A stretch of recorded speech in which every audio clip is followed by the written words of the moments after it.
The Russian royal family was full of scandalous figures. None were like Empress Elizabeth.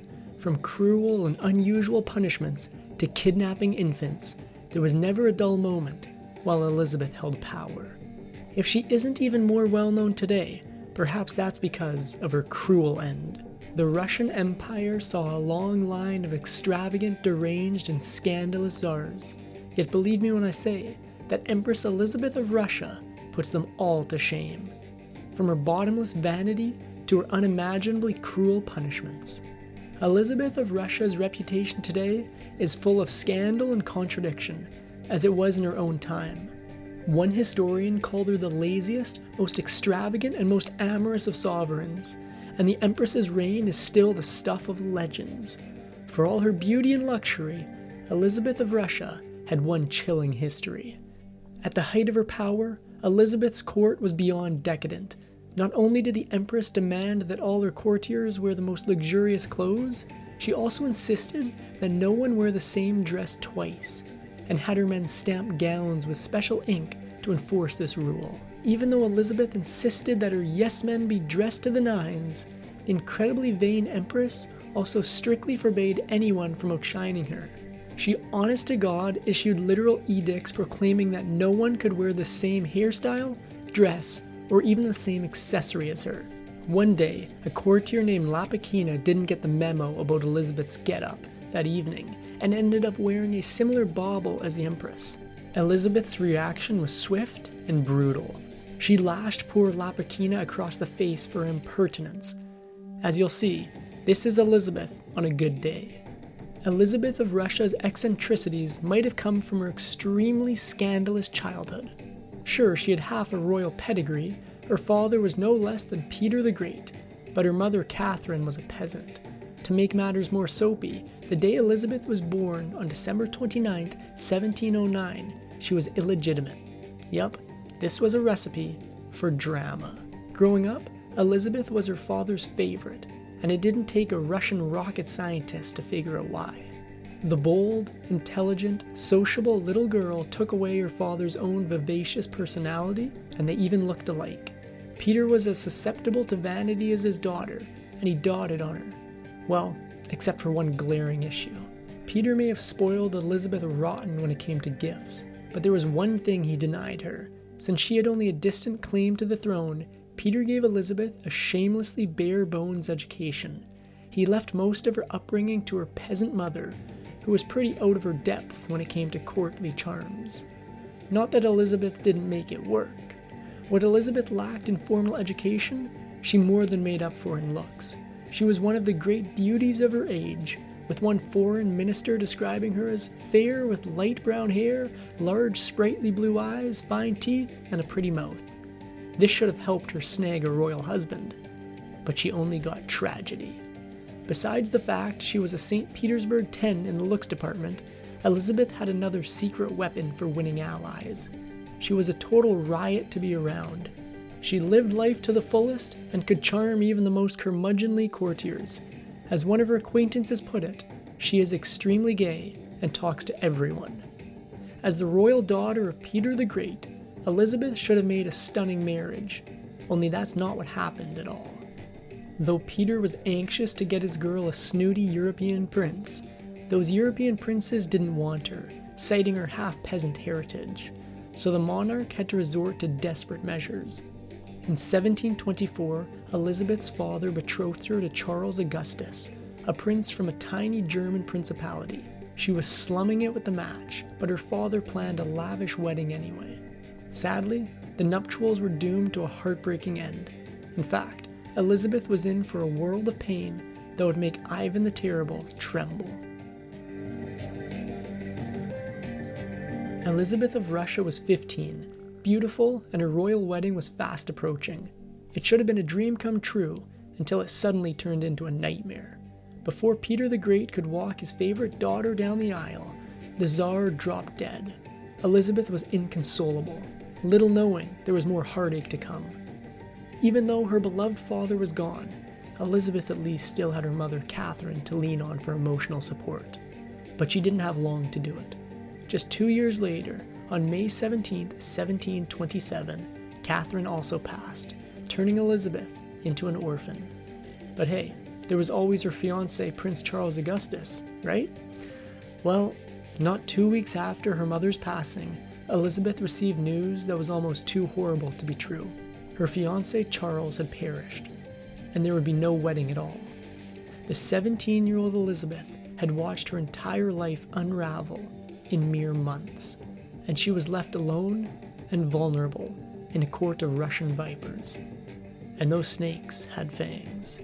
Elizabeth was physically domineering, and it's no wonder she cut such a figure.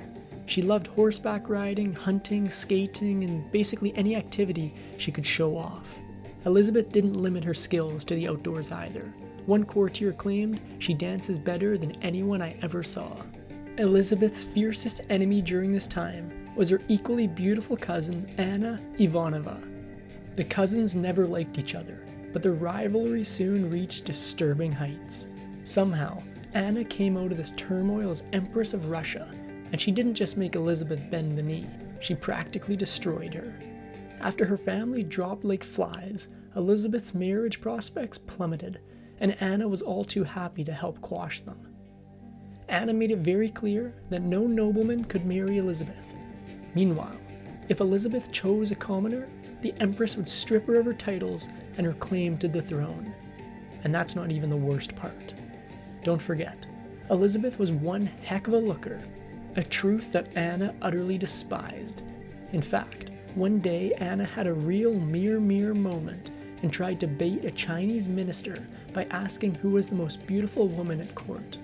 When the minister pointed over to Elizabeth, Anna nearly blew a gasket, but she got an ice-cold revenge. Elizabeth was a beautiful growing girl, and it wasn't long before she started a steamy relationship with a strapping sergeant named Alexis Shubin. Although it was strictly bedroom relationship with no hope of marriage, Anna eventually found out, and her response was legendarily bitter. Take heed.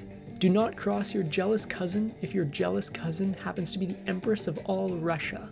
When Anna found out about Elizabeth's side piece Shubin, the unhinged Empress ordered her men to cut out Shubin's tongue, and, as if that weren't enough, exiled him to Siberia for the rest of his miserable life.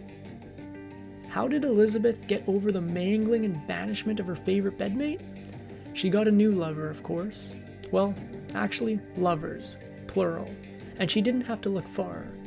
Elizabeth dried her tears on the pillows of her coachman before moving on to her footman to get the cathartic release. Hope she tipped well. Elizabeth had a type, and that type was men under her employ. But her next conquest really took the cake. Alexis Razumovsky was a Ukrainian peasant singer with a dulcet voice and an even sweeter face. Elizabeth brought him in to sing in her own personal choir, and the position came with some choice side benefits. But no one could have predicted what happened next. From these humble beginnings grew a legendary romance. Though they weren't allowed to marry, Razumovsky was unshakably loyal to Elizabeth, even throughout her turbulent rise to power. In turn, Elizabeth was so devoted to her choir boy, people started calling the strapping man the Emperor of the Night for his influence. In 1740, a miracle happened. At long last, the horrible Empress Anna passed, except this only meant Elizabeth had a bigger problem on her hands. Instead of naming her empress, the court crowned Elizabeth's 3-month-old cousin Ivan VI as ruler. That's right, they chose a literal baby over Elizabeth. This time, Elizabeth didn't get mad, she got even. From the moment the pink little newborn Ivan got crowned, Elizabeth started plotting his brutal demise.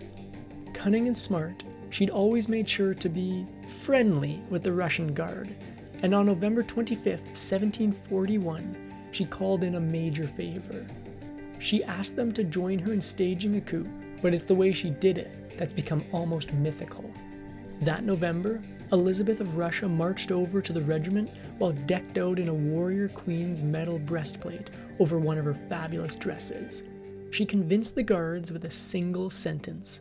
Elizabeth shouted out, "Whom do you want to serve me, your natural sovereign, or those who have stolen my inheritance?" What occurred after this PR feat was one of the most spectacular coups Russia had ever seen. Elizabeth and her men strutted up to the Winter Palace, stormed in, and detained the child emperor and his parents without shedding a single drop of blood. But that doesn't mean Elizabeth didn't commit one horrific act. Elizabeth had initially decided to let Ivan flee Russia with his mother and live in exile. Instead, she doled out a much darker punishment. Worried the babe would gather supporters and threaten her crown, she imprisoned him in a fortress for the rest of his life. The poor boy spent 20 long, unhinged years in captivity before passing. Elizabeth of Russia knew the way to hold on to power was to hold on to secrets, and she kept her horrific treatment of her baby cousin under strict lock and key. Not even the commandant of the fortress knew the identity of a certain prisoner. But that wasn't all. She also destroyed almost all references to Ivan in court documents and coins. Oh, but her cruelty was just getting started. Today, Elizabeth is famous in Russia because she refused to execute a single person during her reign. Instead, she gave her enemies a fate worse than death. Early on in her rule, Elizabeth caught wind of a court plot to overthrow her and reinstall Ivan. Enraged, she rounded up the conspirators and gave them a taste of their own medicine. Instead of executing the treacherous courtiers, Elizabeth did the gracious thing and had them brought before a crowd, stripped down to their skivvies, and flogged. No, wait, there's more. She then took a move from her old cousin Anna's playbook and had the conspirators' tongues torn out before exiling them to, you guessed it, Siberia.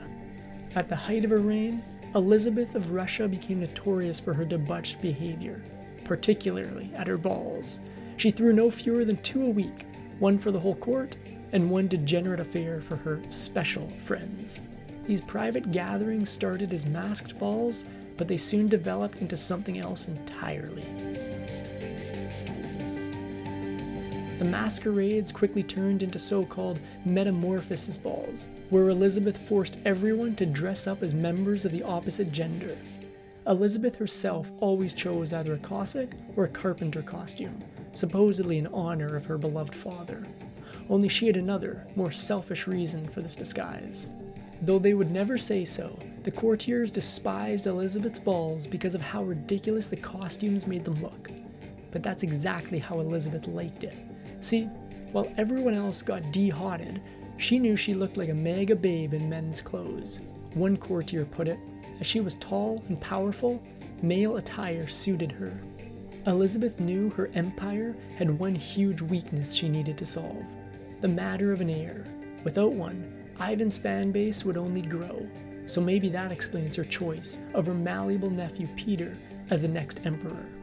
Elizabeth thought she could easily control Peter, but she took that control to the next level. Not only did Elizabeth drag Peter into Russia to live permanently, she also immediately arranged a marriage for him to Sophia of Anhalt-Zerbst, a little-known German princess. Except, apparently Elizabeth could sure pick him, because Sophia would soon turn into Catherine the Great. Not that Elizabeth treated her with respect. Elizabeth was incredibly exacting of Peter and Catherine, and demanded total loyalty from them even after they became adults. Then, in 1754, the Empress went to chilling lengths to assert her power. That year, Catherine gave birth to a son named Paul, and Elizabeth instantly claimed the child as her own. And I do mean instantly. Literally right after Catherine gave birth, Elizabeth marched up to the midwife and ordered the woman to give her the baby. She didn't even let poor Catherine see her own child for an entire month after that. And even then, only briefly. To Elizabeth, she was now Paul's mother. Too bad she did such a mind-blowingly terrible job with that. As it turns out, vain empresses don't make the best moms, and Elizabeth treated raising Paul more like a fun hobby than a serious job. One minute she smothered him, and the next she went off dancing. She was so neglectful. One time, the baby reportedly fell out of his crib and slept the night away, unnoticed on the floor. Did this make her want to give him back to Catherine? Heck no. Elizabeth's vanity really knew no bounds. One day, she happened to get a bit of powder stuck in her hair and had to shave off a patch of her scalp. Then, she made everyone else pay in a brutal way. Unable to stand the humiliation, Elizabeth forced all the ladies of the court to shave patches into their hair as well, even as they choked back tears. You might be wondering, how does a woman so unhinged handle the ravages of aging? The answer is, really, really badly. Elizabeth's narcissism and cruelty reportedly only grew worse with age, and by the end of her reign, she would often burst into a tantrum at the mere sight of a woman who was more beautiful than her. Although Elizabeth had a legendarily beautiful face, she had another famous asset: her legs. If they knew what was good for them, courtiers made sure to comment on how beautiful her legs were in front of her, and Elizabeth liked to show them off in men's trousers whenever she was able to finagle another Metamorphosis ball. Elizabeth of Russia was definitely of the work smarter, not harder school of thinking. Although many of her advisors complained that she was lazy and would take forever to sign documents, this was actually probably an ingenious move. Elizabeth often appeared to procrastinate, like a classic indecisive woman, but she did it to wisely delay important decisions and let egos cool. As she got on in age, Elizabeth's commitment to fantasy took on unsettling dimensions. Starting in the 1750s, she began to suffer from strange dizzy spells and fainting fits. The aging empress was no fool, but she also wasn't ready to confront her own mortality. Instead, simply forbade anyone from saying the word death in her presence. For all her carousing, the empress was weirdly religious, and it popped up in the strangest places. Never the most book smart, she didn't like secular literature because she thought it was injurious to health. Then, when it came to her cross-dressing balls, she forbade anyone from coming as a pilgrim because she thought it was profane. Elizabeth's court didn't skimp in the fashion department, and it certainly didn't skimp in the food department. It was totally normal for the empress to order thousands of bottles of champagne for one single event. And she usually insisted on serving pineapple at these soirees, which at the point was one of the greatest delicacies in Europe. People who characterized Elizabeth as lazy obviously weren't aware of just how productive she could be, as long as she wanted to. This woman could build an entire party palace in 24 hours, and she regularly traveled the immense distance from Moscow to St. Petersburg in fewer than 2 days, which maybe explains her last great feat. Empress Elizabeth had a dubious claim to fame. As a direct descendant of Peter the Great, she was the last full-blooded Romanov of the Russian throne. In 1757, Elizabeth started her most bloody project yet, the 7 Years' War against Prussia's Frederick the Great. Elizabeth had been getting mighty suspicious that Prussia was trying to curb her power. Plus, she just plain didn't like Frederick and had a personal vendetta against him.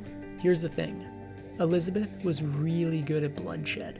Once she started the conflict against Frederick, she was like a particularly vicious dog with a bone. Year after year, the conflict grew into epic proportions, but Elizabeth kept hammering at Frederick with her men and refusing to back down. Then, it was Frederick who buckled. By 1762, Frederick, the King of Prussia, a hero of the battlefield, wrote to a friend and confessed that vain, vicious Elizabeth had forced him into a corner. In fact, he was willing to meet a soldier's end just to claw back some of his territory from her. She'd done it. Elizabeth had won. That is, until the miracle happened. On Christmas Eve, 1761, Elizabeth of Russia succumbed to her ill health and suffered a stroke, passing on Christmas Day. It was a cruel twist of fate. Her demise unraveled all her work in the 7 Years' War and saved her enemies from certain death. When Frederick heard about her end, he anointed it, the miracle of the House of Brandenburg. But Elizabeth wasn't quite done yet. Elizabeth's funeral was utterly bizarre by our modern standards. As befitting a queen, her corpse was displayed in state for 6 very ripe weeks. Today, we see Elizabeth's reign as one long, decadent party. And well, it was. But Elizabeth was also hiding a shameful truth. She was constantly on the brink of poverty.